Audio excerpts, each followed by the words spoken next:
Hey folks, it's Rod with Pow Group. Welcome back on The Pursuit of Wealth, your home for MJ stocks, crypto assets, news, and interviews. Also home to the best MJ community. Today's Friday, November 22nd. Happy Friday. Hope you're doing well. In this video, we're going to do another rapid fire news update for the period November 16th to the 22nd. Again, if you're not familiar with these videos, it's not to go into deep dive details. It's just a high level overview in case you missed it. Before we get to it, make sure to smash the like. It helps support me in the channel. If you're new, you can subscribe, tick the bell, you'll be notified on any future content. Also, this is not financial advice. This is for entertainment purposes only. You can also follow us over on X, formerly Twitter. Handle for that is @GroupPow. Going to be using that as my platform of choice going forward. Lots of news this week, so we'll jump right into it. MJ Law reports that Agrify reported 18.7 million loss as leadership charts hemp beverage push. And they're going to be focusing on hemp-based drinks. This is from the Green Market Report. And it marks a new era for the firm under its new GTI leadership. So what does this remind you of? Reminds me an awful lot of a company called Tilray. Trump is determined to see Gates confirmed as AG despite controversies. Then we had this come out. Matt Gates withdraws from consideration as Trump's attorney general amid those controversies. We did see this as well. Donald Trump Jr. hints that Republicans have backup plans if controversial picks don't get confirmed. So that came out like a couple days before Gates resigned. So they actually foreshadowed that. And I've already done a video on that. You can check it out. But Trump's new attorney general pick, which came out hours after that, news that broke with Gates withdrawing, his new AG, who is Pam Bondi, opposed legalizing medical MJ in Florida. So if you haven't seen my video from today, I go over where she stands, the good and the bad, the ugly, and my thoughts and opinions on it. If you haven't seen that video, check it out. Also, I reported on this earlier today. I was on High at 9 News, and this was the article that I covered in my segment on that video. So Australia's parliament set to vote on MJ legalization bill later this month, and that's going to be on the 27th. So looking forward to it. And as we see this sector continue to mature and, game theory playing out, right? Once one major country is making change, then they're all going to do it. Germany, Canada, Australia, just a matter of time for the US, right? US is never first and they're never last. Also, I posted a video about this as well, but CFO Carl Merton from Tilray, his spouse purchased 26,000 shares of common stock, and that was at a price of $1.36. So we're seeing some insider buying. Then there was also some insider buying with Truly, which we'll discuss here in a moment. Speaking of moment, MJ Moment says Germany hosts 5 other European nations at joint MJ meeting to discuss legalization experiences. As we know, their government's sort of going through a bit of a collapse right now, and there's some confusion and uncertainty as to whether or not they're going to roll out Pillar 2 as expected, or if they're even going to roll back some of the laws. So we'll see what happens, but I don't think they will. I think it's too far gone now, and we actually have some more Germany news coming soon. Also, Curaleaf secures first MJ research license in Massachusetts. Very bullish on Curaleaf long term. Second biggest MJ holding in my portfolio. Trulieve to open Florida medical cannabis dispensary in Dania Beach and Spring Hill.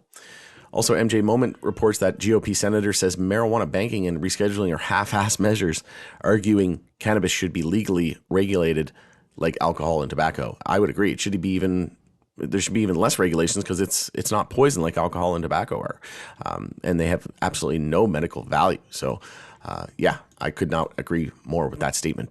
Completely asinine policies.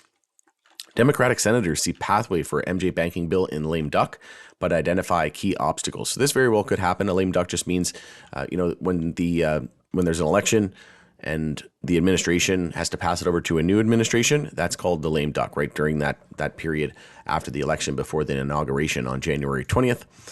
So overall, we'll see what happens. Could happen in 2025 as part of a new administration as well. As we know, the Republicans will have the presidency, the Senate, and the House majority.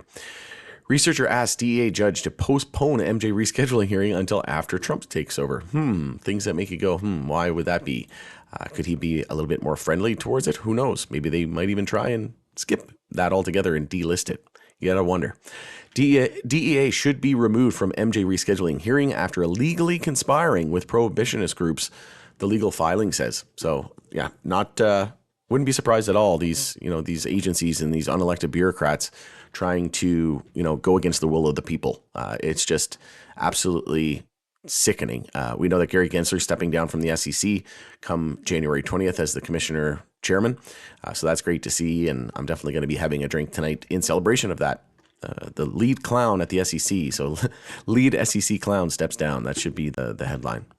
DEA judge gives agency 1 week to address allegations of illegal talks with MJ opponents amid rescheduling process. So this is getting interesting, folks. We'll continue to monitor the outcome here. DEA judge's choice of MJ rescheduling participants tilts towards opponents. Imagine that.